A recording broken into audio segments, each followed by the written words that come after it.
nome é Gabriela, para quem não me conhece. Eu sou engenheira florestal, formada aqui, e aluna de doutorado do programa de pós-graduação em produção vegetal. Então, hoje eu vou apresentar para vocês, né, o meu projeto de pesquisa, que eu vou desenvolver aqui durante esse tempo, que está relacionado um pouco com alguns dos pontos que a gente tentou, né, unificar nesse projeto, alguns dos vários pontos que a gente já trabalha aqui dentro do grupo de estudos que eu pertenço, que é o InovaR, né, que a gente trata sobre manejo sustentável de plantas daninhas e descontaminação de áreas contaminadas por herbicidas. Então, a gente tentou fazer uma união de vários pontos, de várias lacunas a serem preenchidas dentro desse projeto de doutorado. O meu orientador é o professor José Barbosa, né? Ele não pôde estar presente, mas ele já viu essa apresentação anteriormente também. Então, o meu projeto ele é intitulado Análise da Persistência. É um projeto também, esqueci de comentar, que é um projeto que faz parte do MAIDAI, né? Que é um projeto maior de parceria entre a universidade e empresas privadas. Aí, no nosso caso, a nossa parceria é com a empresa Sindip. Então, o título do meu trabalho é Análise da Persistência de Resíduos de Herbicidas e Propostas de Mitigação dos Efeitos Prejudiciais. Bom, então todo mundo já sabe, né? O Brasil ele é um dos maiores produtores de alimentos do mundo. Então, ele tem uma área plantada maior do que 75,4 milhões de hectares, né? Segundo a Embrapa 2019. Hoje a gente produz vários tipos de alimentos, de frutas, né? Só algumas culturas principais. Soja, cana-de-açúcar, milho, carnes, frutas. E também um setor muito importante que é da silvicultura. Então, para que a gente mantenha essas altas produtividades, né, de alimento, também de madeira, de carnes, o Brasil é também um grande consumidor de agrotóxicos, sendo que é o sétimo consumidor mundial de agrotóxicos, né, se comparado à sua produção e à sua área de plantado para esse fim. Então, ele utiliza muito é necessário, né, se utiliza essa quantidade de agrotóxicos para controlar pragas, controlar doenças, plantas daninhas, né, e manter essa qualidade e quantidade de produção. Então, aí dentro desse cenário do uso de agrotóxicos, a gente destaca, né, o consumo de herbicidas. Então, de todos os agrotóxicos comercializados aqui no Brasil, os herbicidas são os que têm maior representatividade. Então, eles têm a gente consome, né, cerca de 60% de todos os agrotóxicos são os herbicidas, né? Então, dá mais ou menos 300 mil toneladas de ingrediente ativo por ano. Então, esses herbicidas, né, são utilizados tanto na produção de alimentos, quanto no setor florestal e até mesmo na recuperação de áreas degradadas, que é para controlar as plantas daninhas, né? Evitar que aconteça competição entre as plantas daninhas e a cultura. Então, o controle químico ele é o mais utilizado, né, por meio dos herbicidas, porque é o tipo de controle mais eficiente, né? Então, a utilização desses herbicidas, desse controle químico, mantém as altas produtividades que a gente precisa, né? Demanda uma menor mão de obra. Tem também uma maior eficiência, principalmente em épocas chuvosas, para o controle das plantas daninhas, e promove também uma maior conservação do solo. Então, é o controle mais utilizado, porém, a gente tem que se atentar sempre a utilizar essas formas de controle com produtos químicos de forma mais cautelosa, né, para evitar a contaminação dos humanos, de animais, contaminação do meio ambiente. Então, nessa perspectiva, ao longo dos anos, a gente foi vendo algumas evoluções dentro desse cenário do uso de agrotóxicos, né, de um uso mais consciente desses agrotóxicos. Então, a gente está tentando sempre aliar, né, a produção com a sustentabilidade, com os meios mais sustentáveis de utilização dos herbicidas. Então, um dos pontos que eu destaco aqui dessa evolução dos agrotóxicos ao longo dos anos foi a diminuição da dose média utilizada nas áreas, né? A dose média de gramas de ingrediente ativo por hectare. Então, né, anterior a 1969 até hoje, que 2000 e atual, essa dose média utilizada ela caiu para mais da metade, né, o que garante maior segurança da utilização desses agrotóxicos. Outro ponto importante também foi a utilização de produtos menos tóxicos. Então, o que a gente observou, né, desde a década de 70 até a década de 90, por exemplo, o uso, a liberação, né, de produtos menos tóxicos, que são produtos que têm uma DL50 maior. Né? Quanto maior é essa DL50, que é a dose letal que causa a morte de 50% da população, quanto menor é essa dose letal, quanto maior, desculpa, é essa dose letal, menor a chance menor o risco de contaminação para homens e animais. Então, é menos tóxico, vamos assim dizer. Já no cenário dos herbicidas, o que a gente observou de evolução ao longo dos anos foi a substituição, né, de quase que do uso exclusivo que a gente tinha do glifosato por outros produtos. Então, a partir de 2018, 2019, por exemplo, a gente teve um número muito grande de produtos aprovados e registrados. Aqui nesse caso, estou mostrando o número de registros de agrotóxicos, sendo que a maioria deles eram herbicidas e herbicidas pré-emergentes. Então, principalmente devido à resistência de várias plantas daninhas ao glifosato, né, houve essa necessidade de utilizar outros herbicidas em conjunto com o glifosato ou em substituição ao glifosato para manejar a resistência e também para tornar mais viável a produção. Então, a maioria desses herbicidas que foram aprovados, foram registrados aqui, são herbicidas pré-emergentes, utilizados em substituição ao glifosato ou em conjunto com o glifosato. Então, esses herbicidas pré-emergentes, né, só relembrando, são aqueles utilizados antes da emergência das plantas daninhas. Então, geralmente, eles têm um efeito residual um pouco maior, porque eles controlam o banco de sementes, né, por mais tempo. Então, a maioria deles tem um maior efeito residual. Não somente os herbicidas pré-emergentes têm esse efeito residual. Alguns herbicidas pós-emergentes também podem deixar algum tipo de resíduo no solo. Então, essa persistência, esse residual de herbicidas no solo, né, é chamado também de tempo de meia-vida. Essa persistência, ela varia principalmente de acordo com as características do solo, né, com as condições climáticas e também com algumas características do herbicida. Então, essa persistência, ela influencia diretamente no comportamento desse herbicida no ambiente. Né? Isso porque o herbicida no ambiente ou se deslocando para outras áreas pode afetar, né, a saúde humana, pode afetar, por exemplo, a saúde dos animais e também organismos não alvo que talvez estiverem próximos a essas áreas de aplicação.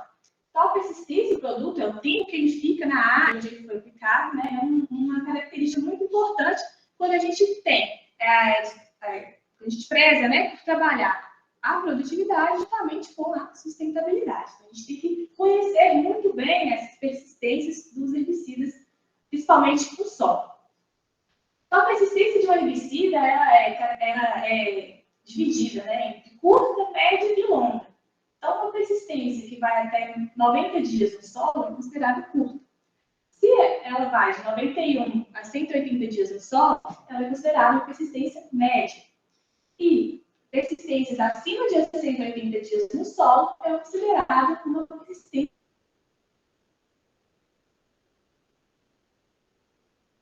muito longa. Muito longa não, persistência longa. E lembrando também que, se tratando de persistência, né, de residual de herbicida no solo, que a degradação microbiana é a principal fonte de degradação de herbicida em países tropicais, que é o caso do Brasil. Né? Então, é uma relação também muito importante da gente, né, a gente tem que se atentar a essa degradação microbiana e na utilização e persistência de herbicidas. Então, né, mesmo que aplicado na área, o herbicida pode deixar o residual e também esse herbicida ele pode se deslocar no ambiente. Então, ele pode deixar o seu residual na área onde ele foi aplicado, ou ele pode deixar o residual também fora da área de aplicação. Por quê? Pode haver o deslocamento dessas moléculas de herbicida, né, por meio, por exemplo, da deriva, né, que é pelo vento, moléculas de herbicida podem dispersar para outros ambientes. Outra forma de deslocamento é pelo escoamento superficial, onde, principalmente com a água da chuva, esse herbicida, juntamente com a água, é levado para outras áreas, principalmente para os cursos hídricos. E outra forma de deslocamento do herbicida no ambiente é por meio da lixiviação, né, onde o herbicida ele vai descer para camadas mais profundas do solo, podendo, inclusive, contaminar aqui o lençol freático e cursos hídricos. Então, sendo mesmo na área de aplicado ou se deslocando, o herbicida pode ser, né, se utilizado de forma inadequada, uma fonte de contaminação da água. Então, os agrotóxicos, no geral, são a segunda causa de contaminação das nossas águas. Então, pode causar a contaminação das águas e pode causar também os efeitos em organismos não alvo, né, principalmente quando é feita essa aplicação próxima às áreas nativas, por exemplo, e pode causar danos a essa área que está aqui próxima, a gente está aplicando herbicida. Então, uma forma de minimizar esses efeitos danosos dos herbicidas é por meio da fitorremediação. Então, não sei se todo mundo conhece, mas a fitorremediação, né, diz respeito à capacidade que as espécies vegetais têm de extrair ou degradar esse herbicida no ambiente, né, tanto do solo quanto da água.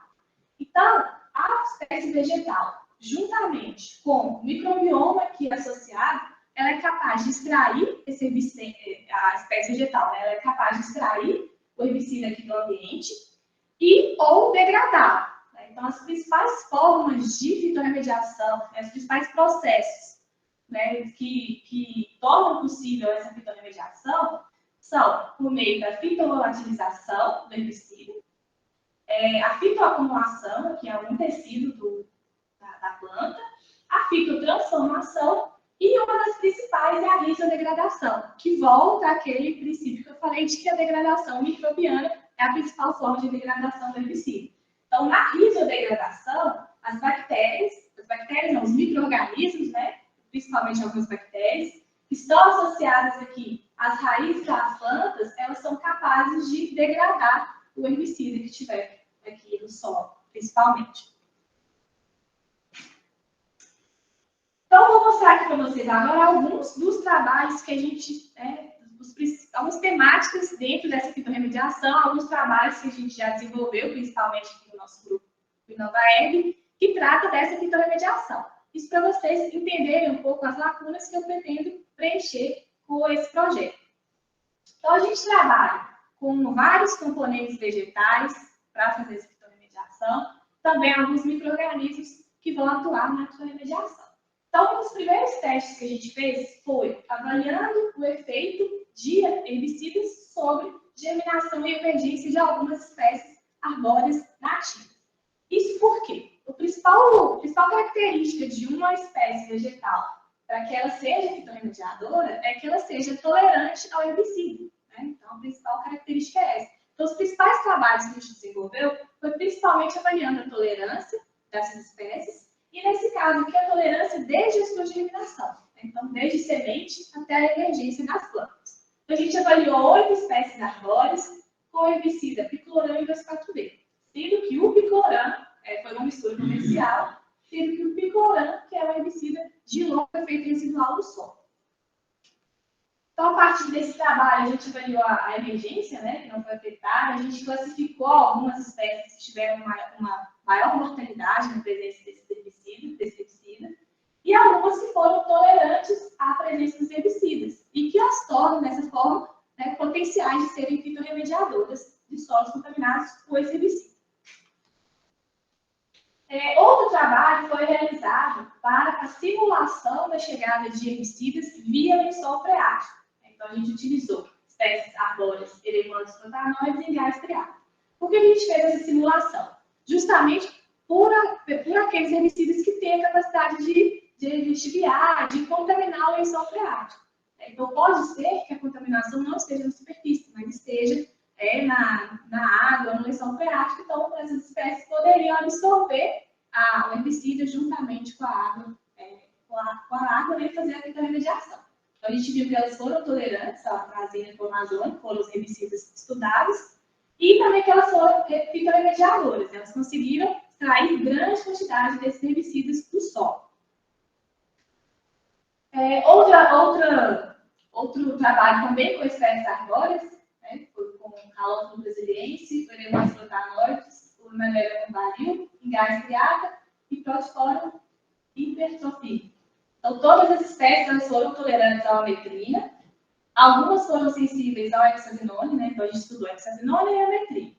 E a gente concluiu que a Calopo brasiliensis e a Organose flocanoides fitorremediaram o ametrina. Conseguiram extrair esse componente, esse herbicida do solo. Aí, outra temática que vem sendo mais utilizada, que vem sendo desenvolvida, né, dentro da fitorremediação, mas ainda são estudos mais preliminares, mais escassos, diz respeito a análises metagenômicas, a análises de codificação e identificação de organismos, micro-organismos degradadores de herbicida. Então, aqui foi um trabalho realizado, onde a gente fez uma análise metagenômica, né, para identificar quais foram os mecanismos de degradação do herbicida, por meio de espécies arbóreas. Então, a gente observou que as espécies estudadas, elas aceleraram a dissipação desse herbicida no solo, identificaram também os genes que poderiam estar envolvidos na rota de degradação dos herbicidas e identificaram algumas espécies de micro-organismos que continham esses genes degradadores aqui que poderiam estar ligados à degradação desse herbicida no solo. Aí, dentro dessa primeira parte que eu mostrei, né, de espécies arbóreas fitorremediando uma área, é interessante de ser utilizado quando a gente está pensando em preservação, conservação de um meio ambiente natural, né? A gente insere ali espécies nativas que têm essa capacidade ou de fitorremediar, ou até mesmo de proteger os cursos hídricos, como é o caso, por exemplo, das espécies nativas que formam aquelas zonas riparas ou matas ciliares, que elas podem servir como uma barreira para a chegada desses herbicidas na água, então evitando a contaminação desses ambientes. Já no caso das espécies herbáceas, elas podem ser utilizadas mais com fins voltados, mais com fins voltados à produção mesmo, a viabilizar uma área para a produção. Isso porque, né, como existem algumas moléculas que têm esse longo efeito residual, se a gente aplicar em uma área e em sucessão for utilizar uma cultura que é sensível a algum desses herbicidas, pode causar algum dano, né, à cultura de interesse. Então, a gente pode utilizar espécies herbáceas que sejam fitorremediadores de algum desses herbicidas aqui, para retirar esses contaminantes do solo e, em seguida, a gente conseguir incluir uma cultura que seja que seria suscetível ao resíduo desses herbicidas.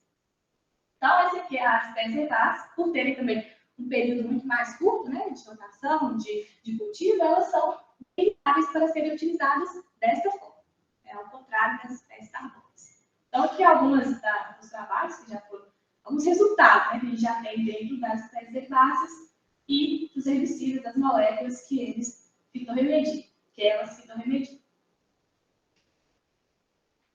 Outro grupo vegetal importante na fitorremediação são as macrófitas, ou as espécies aquáticas, que, nesse caso, elas podem fitorremediar o herbicida que já estiver contaminando algum curso hídrico, né? Que já estiver contaminando o rio, por exemplo.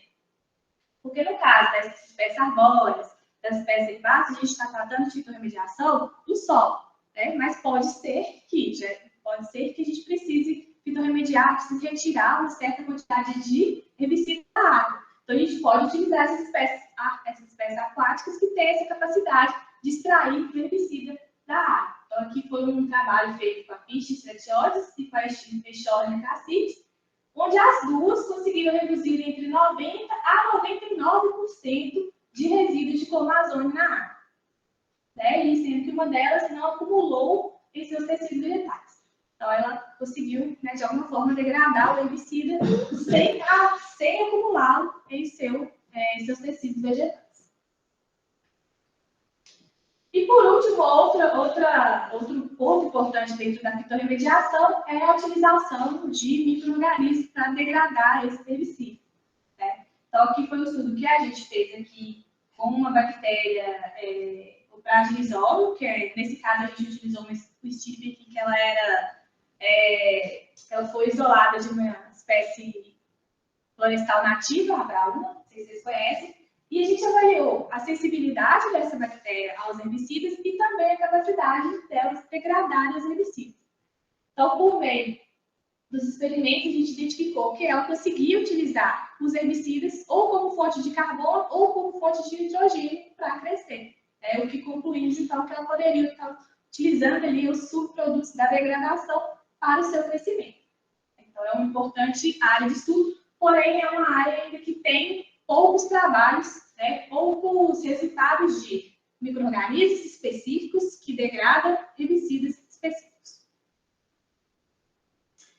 Então, dessa forma, apresentando essa perspectiva de persistência de herbicidas no ambiente, juntamente com a necessidade de fitorremediação, de mitigação dos ambientes, a gente identificou algumas lacunas que precisam ser preenchidas nesse contexto em geral. Então, uma delas é o conhecimento da legislação dos nossos agrotóxicos. Então, os agrotóxicos, no geral, eles passaram por várias legislação, que regulamenta o uso, a comercialização, passou por várias modificações ao longo dos últimos anos, vários projetos de leis novos, até que, no ano passado, foi aprovado um novo texto substitutivo, que tem várias modificações que, às vezes, as pessoas ainda desconhecem. Então, uma lacuna que a gente pretende preencher diz respeito ao conhecimento desses agrotóxicos, conhecimento de limites de resíduos, por exemplo, de avaliações de risco sobre saúde humana, sobre saúde de animal, sobre influência desses resíduos no ambiente. Outra lacuna importante que a gente identificou, necessária de ser preenchida, foi a persistência de herbicidas no Brasil. Isso por quê? Essa persistência que eu mostrei para vocês aqui anteriormente, geralmente a gente trata delas, as bulas, por exemplo, dos agrotóxicos, vem com uma persistência média do herbicida. Então, por exemplo, a persistência de tal herbicida é entre 90 e 180 dias. Só que a gente sabe que o Brasil é um país de extensões enormes, Então, a gente tem variações edafoclimáticas muito grandes dentro do nosso território. Então, utilizar uma média para o Brasil inteiro talvez não seria a melhor forma de tratar da persistência de herbicidas. Outra lacuna é conhecer melhor essas formas de mitigação para a gente deixar de viver apenas no mundo da pesquisa, por exemplo, da fitorremediação na pesquisa, na academia, e trazer essa fitorremediação de uma forma mais viável de ser praticada realmente. Um campo que precisa retirar certa quantidade de herbicida ali para fazer a sucessão de uma cultura, ou uma área que estiver de fato contaminada, porque passa a ser mais viável esse processo de fitorremediação, porque ainda é pouco utilizado. Apesar de ter avançado muito nos estudos, algumas áreas ainda são carentes, e de fato, assim, o processo de fato ainda é pouco utilizado. A gente precisa conhecer melhor as espécies que fitorremediam, as espécies mais viáveis, quais são as doses desses herbicidas que elas conseguem fitorremediar, quais são esses herbicidas. Então, é muito importante conhecer isso aí. E outra carência que a gente tem é conhecer a degradação de herbicidas por meio desses micro-organismos específicos, que a gente tem ainda poucos resultados. Então, é necessário que a gente conheça quais são os micro-organismos que vão estar fazendo a fitorremediação e qual herbicida que é mais viável, qual herbicida que pode ser feito essa fitorremediação. Então, essas são as quatro principais lacunas que a gente pretende preencher com esse projeto. Então, para isso, o objetivo geral da minha tese vai ser analisar a persistência de resíduos de herbicidas em vários ambientes e propor formas de mitigação dos efeitos prejudiciais por meio da fitorremediação, que abrange as espécies vegetais em conjunto com os micro-organismos. Então, para isso, a gente dividiu a tese em 4 capítulos principais, que eu vou explicar um pouquinho do material e método de cada um separadamente, para ficar mais fácil de vocês entenderem.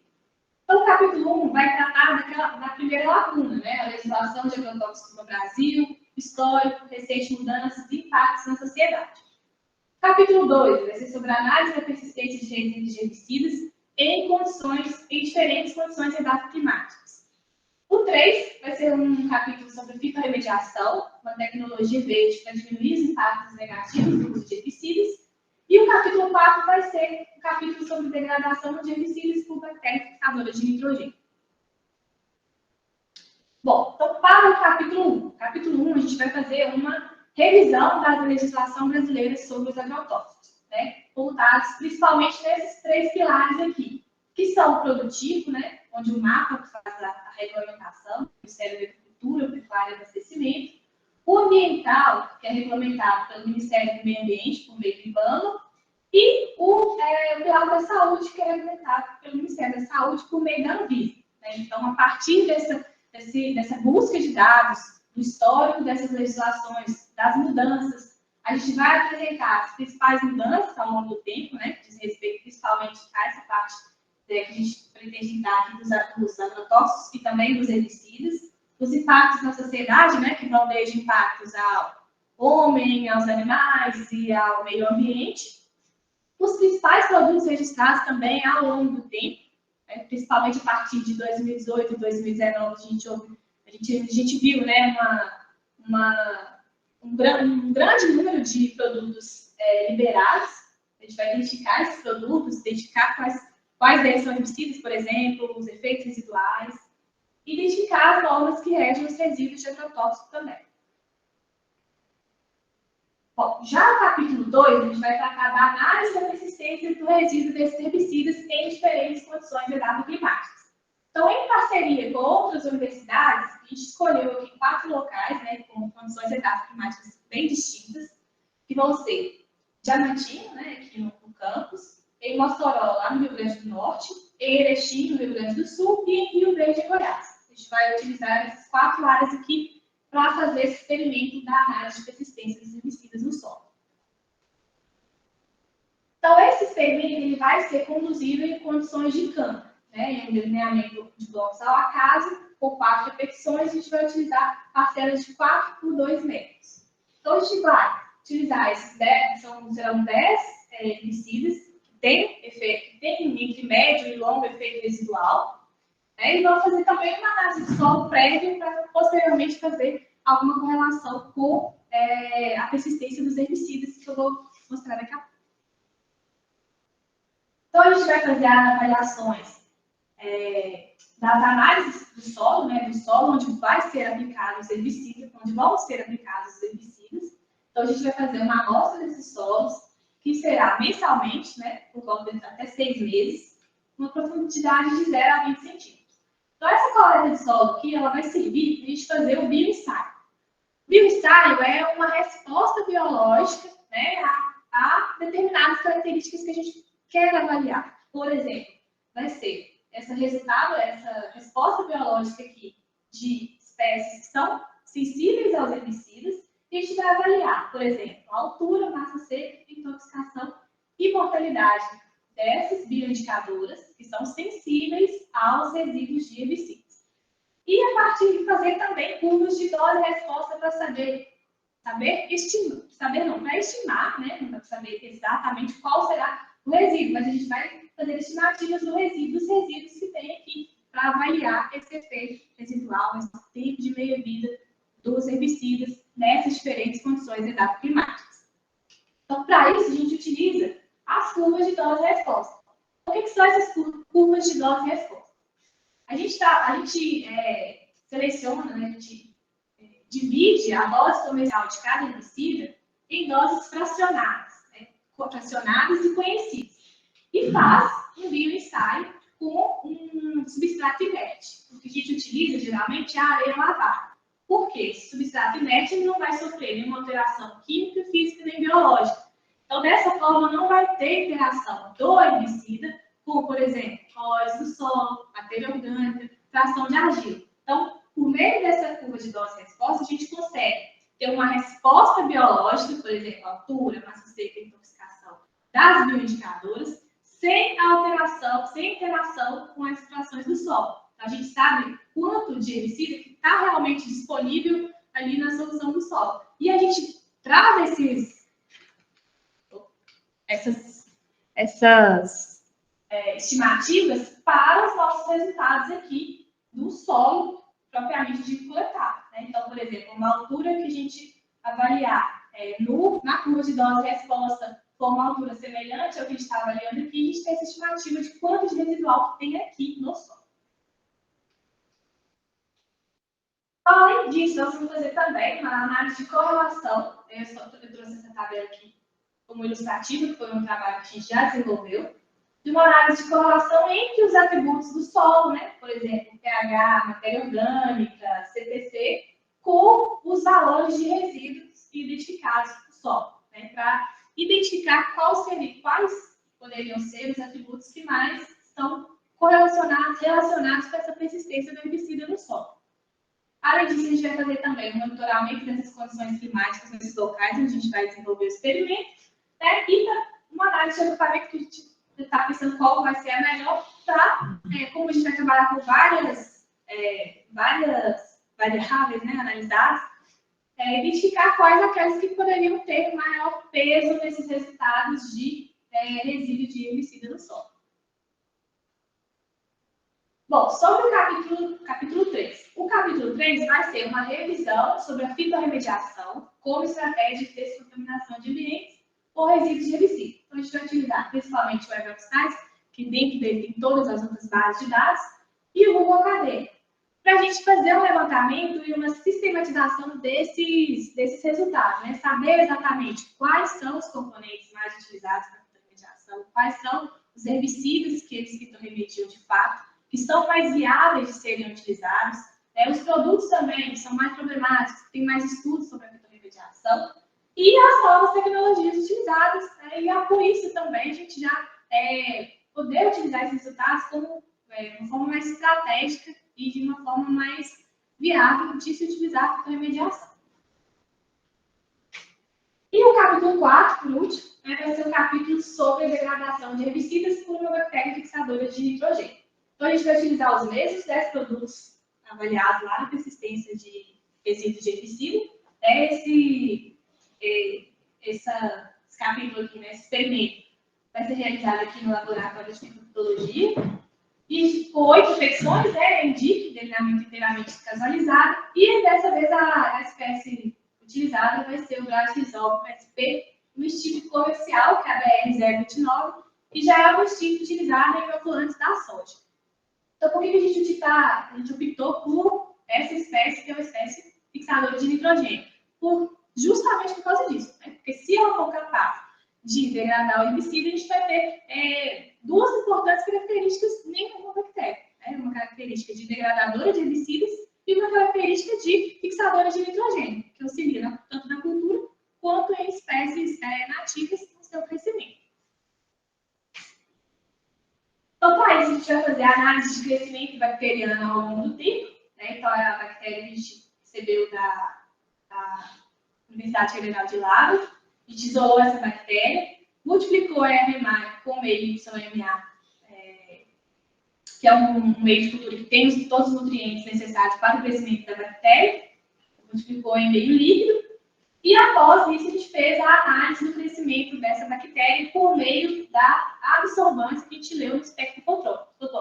Então, o crescimento da bactéria sozinho, somente com meio de cultura, e o crescimento da bactéria com alguns herbicidas para a gente avaliar se esses herbicidas afetariam o crescimento dessas bactérias ou não. E um outro ensaio foi sobre a avaliação da capacidade degradadora de herbicidas por essa bactéria. Então, o procedimento inicial foi o mesmo, né? Isolamento, multiplicação, só que aqui o diferencial é que a gente retirou dos meios de cultura as fontes de nitrogênio e de carbono. Então, dessa forma, se a bactéria ela conseguir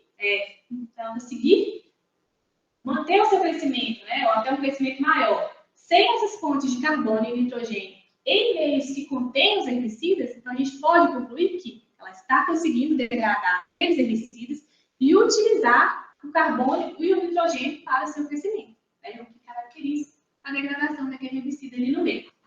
Então, para isso, a gente faz a regressão linear para o crescimento e anota o teste de Tuque para a degradação, comparando as médias de crescimento. Todos assim sendo significantes. Bom, então, com isso, com esses 4 capítulos, o que a gente espera de resultado? Então, a gente espera obter informações sobre pesquisa, experimentação, produção, utilização, destino final dos resíduos de agrotóxicos no ambiente, resíduos de agrotóxicos em alimentos, no ambiente, dados sobre registro, sobre número de produtos registrados, classificação com base em risco ambiental e humano, como que é feita essa classificação, controle, inspeção e fiscalização de agrotóxicos. Outro resultado, obter dados de persistência de alguns principais herbicidas com maior efeito residual em diferentes condições e etapas climáticas. Resultado 2. Obter informações sobre principais processos de fitorremediação, espécies utilizadas e a viabilidade de descontaminação em ambientes com resíduos de herbicida. E obter dados sobre a sensibilidade e a capacidade degradadora da bactéria aos herbicidas que a gente propôs fazer nesse estudo.